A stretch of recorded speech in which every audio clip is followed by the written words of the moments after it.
Taylor Swift broke up with her longtime boyfriend, Joe Alwyn. Apparently it happened weeks ago. So leave it to the Swifties to pinpoint the exact moment where she broke down about it with her fans.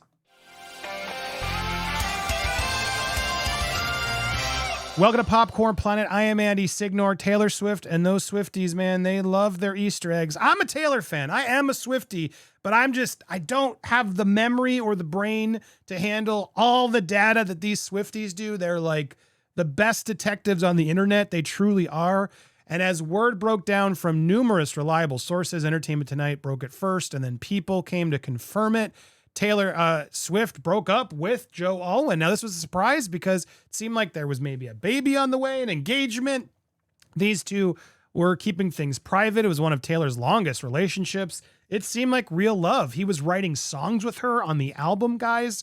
This was a shocker for the fans, truly. So when this broke, everyone was surprised. And sources are now coming forward to other outlets here saying that it wasn't dramatic, the breakup. The relationship just ran its course. Obviously, neither Taylor nor Joe have confirmed or said anything, but Taylor has been on tour. She has done a massive tour, this Eras tour, sold out everywhere. I am still looking for a ticket. If there's a Tampa Swiftie who's got an extra, I will buy it. Please help me get to this tour. I don't want to pay $3,000 is what these prices are going for on these sites. It's insane, and it frustrates me because I don't believe Taylor doesn't know this. I don't understand why the fans are getting charged so much. But anyway, I digress. She's on tour this week in my city of Tampa. I'm hoping I'll be able to go see it this week. But she's been on tour, and she's been performing, and she's made slight changes throughout the set list, and fans have now gone back to figure out, could this be the reason why? And I got to say, this is pretty good stuff that they've pulled. All right, now let's go to this main one. So Champagne Problems is a song that she wrote with Joe. Now this is a show, and if you know Champagne Problems, and I know it, it's an emotional song. And now when you listen to it, it almost feels like, did they write this as like their breakup song during the relationship? It almost feels that way. Did they break up back then? I think they were still together after it came out. But the way they wrote it almost feels like this weird voyeuristic, like the two got together and like penned like, and you know, Taylor, you always make your breakup songs. What if we wrote one together? Can I help you write it now before the feelings get hurt? That's how Champagne Problems feels to me now if you listen to it. And I'm going to play you the lyrics in a second. But yeah, she apparently added, I thought she had this, but no, she added it.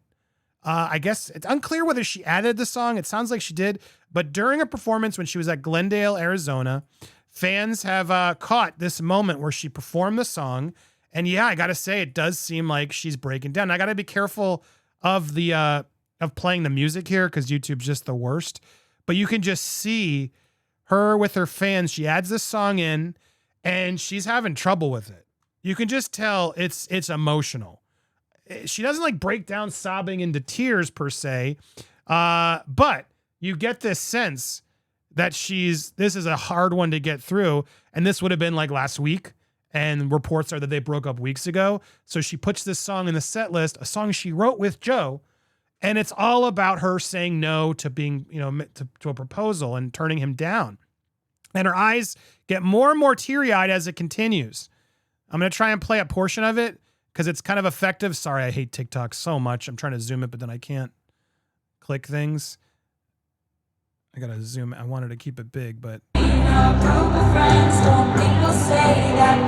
Up. She's going to talk about this part as they get specifically the part about two for the show. I never was ready, so I watched you go. And you can this is the part, and I'll show you these lyrics. In fact, I want you to see the lyrics. I know I'm not clear, but 1 for the money, 2 for the show. I never was ready, so I watched you go till someone's on their knees and asks you. You never know. Sorry. Sometimes you just don't know the answer till someone's on their knees and asks you. She would have made such a lovely bride. What a shame she's effed up in the head, they said. But you'll find the real thing instead. She'll patch up your tapestry that I shred. And hold your hand while dancing, which she says previously she did whatever, and never leave you standing, which he accuses her of doing, crestfallen on the landing. and then Champagne Problems. The whole song, and I'm getting emotional because it's like, yeah, a lot of people are like, Taylor Swift's a rich billionaire. How is she allowed to have these emotional feelings? But the whole song, the way I read this song is like Champagne Problems, like, oh, first world problems, like, oh, here's me, rich Taylor Swift. I'm not allowed to have these emotional issues and problems. And it's just my champagne problems. That's what it's like to be with me.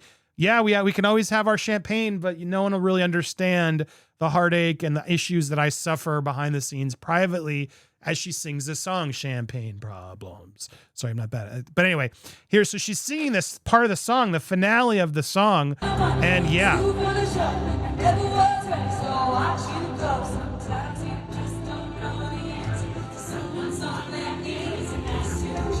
Right there. Sometimes you just don't know the answer until someone's on the knees and to ask you. You can just see how, like, look at her. There's just an emotion there that I watched. The first time I saw this clip, I'm like, my God, she's pouring her heart out here. You can just see it. And then as she comes back out of that moment, just look at her eyes. Just red. Holding back tears here as she sings this song that she wrote with now her ex, which at this time she sung this was her ex. And then she smiles because she's got her fans to support her. Beautiful.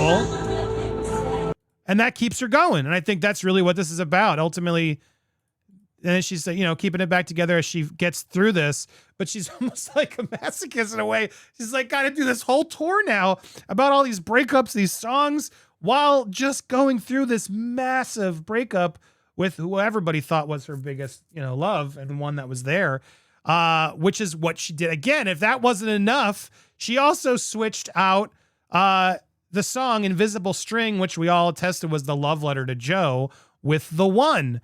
And if you mix that song up, all the fans this was not the Easter egg I was hoping for this weekend, but the lyrics include, it would have been fun if you would have been the one. Taking out Invisible String, her love letter to Joe, for a song, same album, about how it could have been it.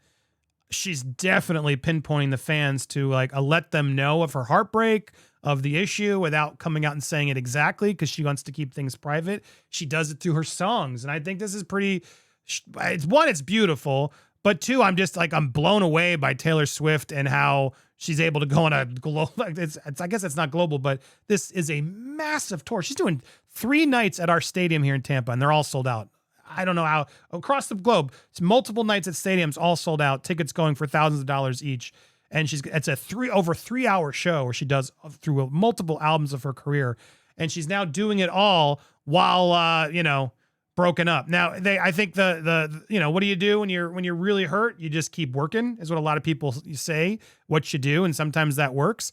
And leave it to Taylor. That's what she's doing. Rather than take her break this past week, which she had a break, she's filming a music video that I assume she's directing. She always directs her music videos.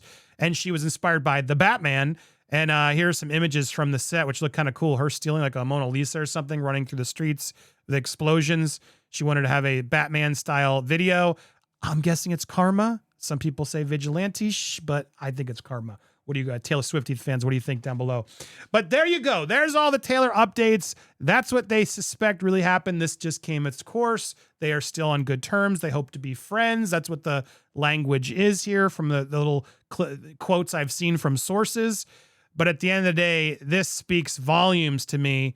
She's hurt. Who wouldn't be? Who wouldn't be? Especially when you have these songs and you're singing the breakup song that you wrote with your partner at the time. This is some emotional I got to be honest. And I got to say, I'm here for Taylor. I love Taylor. Taylor's music is beautiful. I think she's so impressive. I know a lot of people dunk on her. I don't know why. Probably jealousy. She is talented as hell. Not a lot of artists can create the amount of work she's written and done. I just am a fan. I think she's a really, really, really smart businesswoman, lyricist, songwriter, the whole shebang. And she knows how to make a very catchy song. And I hope to see you live this week, Taylor. I hope I'm there in Tampa. If you got an extra, hit me up on DM at Andy Signore. Appreciate you guys so much. We'll be live later today. And don't forget, tomorrow's our big charity stream. I think the link is now open. I'll put the link at the end of this. Make sure you remind yourself to go click notify me, and we'll see you guys there. Hit that subscribe button as well. Hit the button so you get notified. Smash the like and leave your comments down below. Thanks for watching here on Popcorn Planet.